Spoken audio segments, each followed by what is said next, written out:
الحمدللہ نحمدہ ونصلی علی رسولہ الکریم اما بعد فاعوذ باللہ من الشیطان الرجیم بسم اللہ الرحمن الرحیم۔ اللہ تعالیٰ سے دعا ہے اللہ تعالیٰ صحیح طریقے سے بات کہنے کی، سننے کی، سمجھنے کی، پھر اس پہ اللہ تعالیٰ ہم سب کو عمل کی بھی توفیق عطا فرمائے۔ ہر گناہ معاف ہو سکتا ہے لیکن یہ نہیں، اسلام میں اللہ تعالیٰ کی رحمت بہت بڑی ہے، وہ اپنے بندوں کے ہر چھوٹے بڑے گناہ کو معاف کرتا ہے، چاہے کتنے بھی زیادہ کیوں نہ ہوں۔ لیکن ایک گناہ ایسا ہے جسے اللہ کبھی معاف نہیں کرتا، اور وہ ہے شرک، یعنی اللہ کے ساتھ کسی اور کو اس کا شریک بنانا۔ اگر کوئی شرک کرتے ہوئے مر جائے تو اسے معاف نہیں کیا جائے گا، یہ قرآن میں صاف کہا گیا ہے۔ اس لیے سب سے ضروری ہے کہ ہم توحید پر قائم رہیں اور شرک سے بچیں۔ تو میرے بھائی، انسان چاہے کیسا بھی گناہ کر لے، چاہے کیسا بھی گناہ ہو، چاہے وہ زنا کر لے، چاہے وہ چوری کر لے، چاہے وہ شراب پی لے، لیکن اگر وہ انسان اللہ تبارک و تعالیٰ کے پاس آئے، اللہ تبارک و تعالیٰ کے سامنے ہاتھ اٹھائے اور اپنے آنکھوں سے آنسو بہائے اور یہ کہے کہ اے اللہ، ہم سے گناہ ہو گیا، ہمیں معاف کر دے، آئندہ کوئی گناہ نہیں کریں گے، قسم اللہ تبارک و تعالیٰ کی، اس کے بولنے میں دیری ہو سکتی ہے لیکن اللہ کے معاف کرنے میں دیری نہیں ہو سکتی ہے۔ تو میرے بھائی، کیونکہ اللہ تبارک و تعالیٰ کی رحمت اس کے غصے پر غالب ہے، اس سے غصے سے بڑی اس کی رحمت ہے اللہ تبارک و تعالیٰ کی۔ تو میرے بھائی، 70 ماہوں سے زیادہ اپنے بندوں سے محبت کرنے والا ہے، بنانے والا ہے اور ہم سے حساب لینے والا ہے، اور اس نے انسان کو بنایا یہ خطاؤں کا پتلا کہ حضرت آدم علیہ السلام جب اللہ تبارک و تعالیٰ نے ان کو بنایا تو ان سے بھی غلطی ہوئی تھی جنت کے اندر، تب اللہ تبارک و تعالیٰ نے ان کو زمین پر اتار دیا، کیونکہ انسان خطاؤں کا پتلا ہے، اس سے غلطی ہو جاتی ہے، لیکن بہترین غلطی کرنے والے وہ ہیں جو غلطی کرنے کے بعد، غلطی ہو جانے کے بعد اپنے اللہ کو منا لیں اور اللہ کے راستے پر آ جائیں اور اس برائی کے راستے کو چھوڑ دیں۔ تو میرے بھائی، ان بندوں سے اللہ محبت کرتا ہے، ان بندوں سے اللہ محبت کرتا ہے، ان کی پریشانیوں کو دور کرتا ہے کہ جو اللہ تبارک و تعالیٰ سے توبہ کریں، کیونکہ اللہ تبارک و تعالیٰ کو توبہ سے بڑھ کر کوئی چیز نہ پسند ہے، نہ کوئی چیز محبوب ہے۔ اتنا دنیا کے اندر کوئی کسی کا انتظار نہیں کرتا جتنا اللہ تبارک و تعالیٰ اپنے بندے کی توبہ کا انتظار کرتا ہے۔ تو میرے بھائی، وہ چاہتا ہے کہ میرا گنہگار بندہ میرے پاس آئے، میرے سامنے ہاتھ پھیلائے، مجھ سے دعا مانگے، مجھ سے مدد طلب کرے اور ہم اس کی پریشانیوں مصیبتوں کو دور فرمائیں۔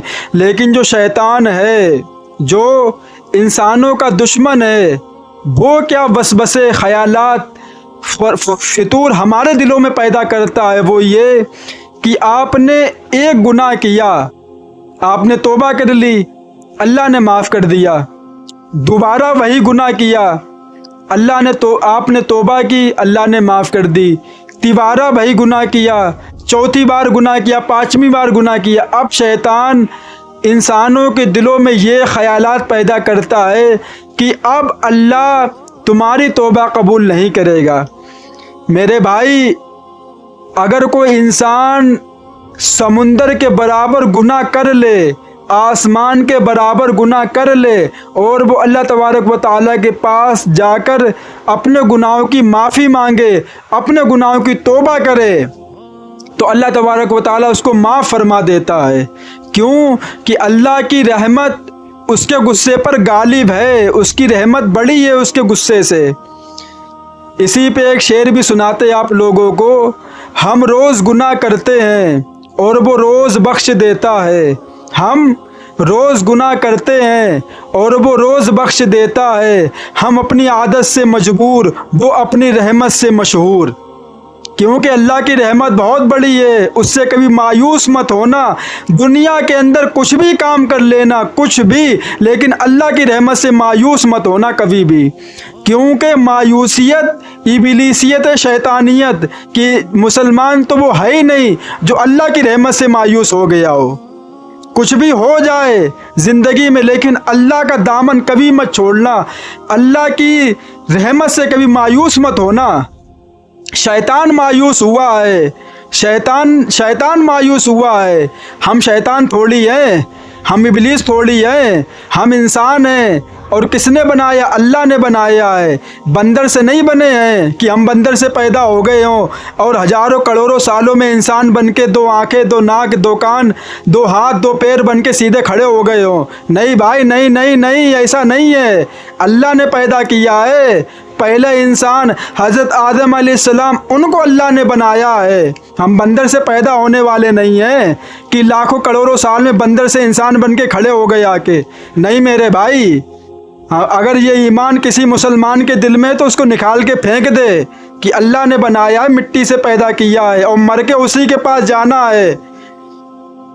تو میرے بھائی، تو ہمیں جس کے پاس جانا ہے تو اسی کی مان کے بھی چلنا بھی ہے۔ سمجھ میں آئی کہ نہیں؟ جس نے بنایا ہے، جس نے کھلایا، جس نے پلایا، اور وہی ہماری جان نکالے گا۔ ہمیں نہ تو ہم خود پیدا ہوئے اور نہ ہی خود دفن ہو سکے، پیدا بھی اللہ نے کیا، اور کب موت آئے گی، کب دنیا چھوڑ کے جائیں گے، وہ بھی اسی کو معلوم ہے۔ دنیا میں کوئی نہیں کہہ سکتا ہے کہ میرا ٹائم آ گیا، ہم جا رہے ہیں، سب کو الوداع۔ کوئی نہیں کہہ سکتا یہ بات، چاہے وہ غیر مسلم ہو، چاہے وہ کسی مذہب سے تعلق رکھنے والا ہو، وہ یہ بات نہیں کہہ سکتا ہے۔ تو میرے بھائی، سب کچھ اللہ کرنے والا ہے بس۔ سورج جو بنایا اللہ تبارک و تعالیٰ نے، لوگ اس کی پوجا کرتے ہیں۔ چاند بنایا اللہ تبارک و تعالیٰ نے، وہ ان کا اپنا میٹر ہے، وہ ان کا اپنا ہے جو کریں۔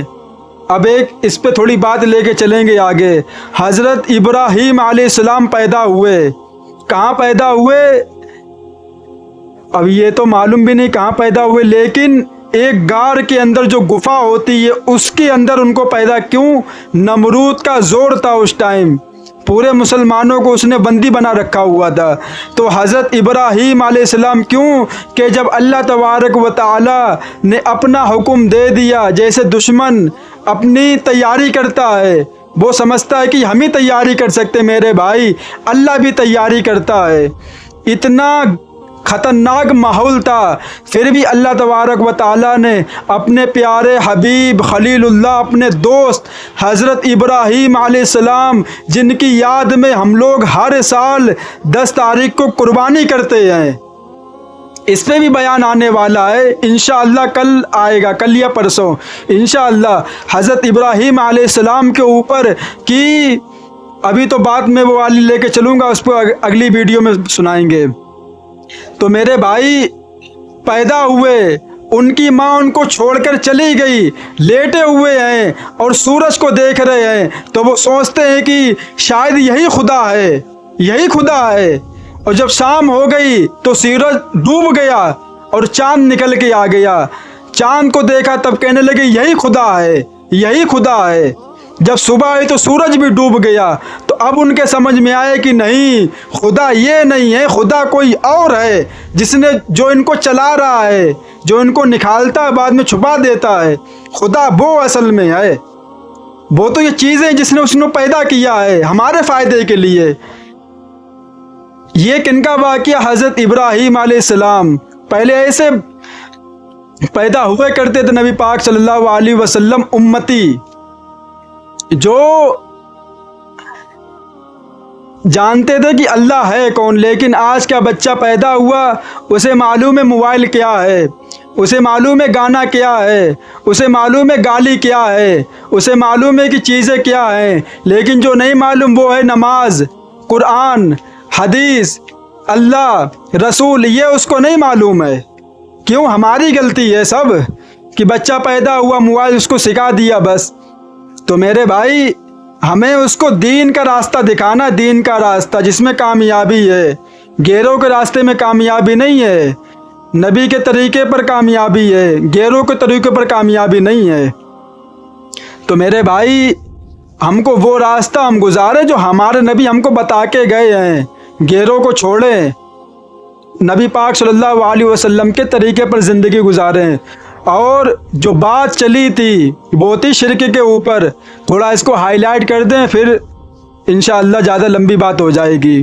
شرک کیا کہ جو انسان اللہ کو چھوڑ کر کسی اور کے سامنے ہاتھ پھیلائے، کسی اور کے سامنے سر جھکائے، کسی اور سے مرادیں مانگے، کسی اور سے منت مانگے، کسی اور سے اولاد مانگے، کسی اور سے کچھ بھی مانگے، شرک ہے وہ. سمجھو اللہ کو چھوڑ کر کسی اور سے مانگنا شرک ہے، شرک. اور یہ گناہ ایسا ہے کہ اللہ تبارک و تعالی اس کو معاف نہیں کرے گا.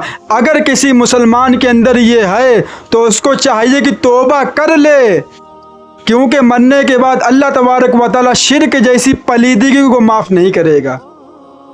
کیوں کہ تم نے اللہ کو چھوڑ کر دوسروں کے سامنے ہاتھ پھیلایا جو ایک مکھی کا پر بھی نہیں بنا سکتے دنیا کے اندر. تو میرے بھائی جس نے ہر چیز بنائی ہے ہمیں اسی کے سامنے سر جھکانا ہے بس. اللہ تعالیٰ سے دعا اللہ تعالیٰ ان باتوں پہ ہم سب مسلمان بھائیوں کو عمل کی توفیق عطا فرمائے. اور ایک بات یہ بھی ہے کہ اگر کسی مسلمان کے اندر شرک ہے اور اس نے توبہ نہیں کی تو نہ میرے بھائی نہ اس کی کوئی نماز قبول ہوگی اور نہ ہی اس کی کوئی دعا قبول ہوگی، کوئی عبادت اس کی قبول نہیں ہوگی.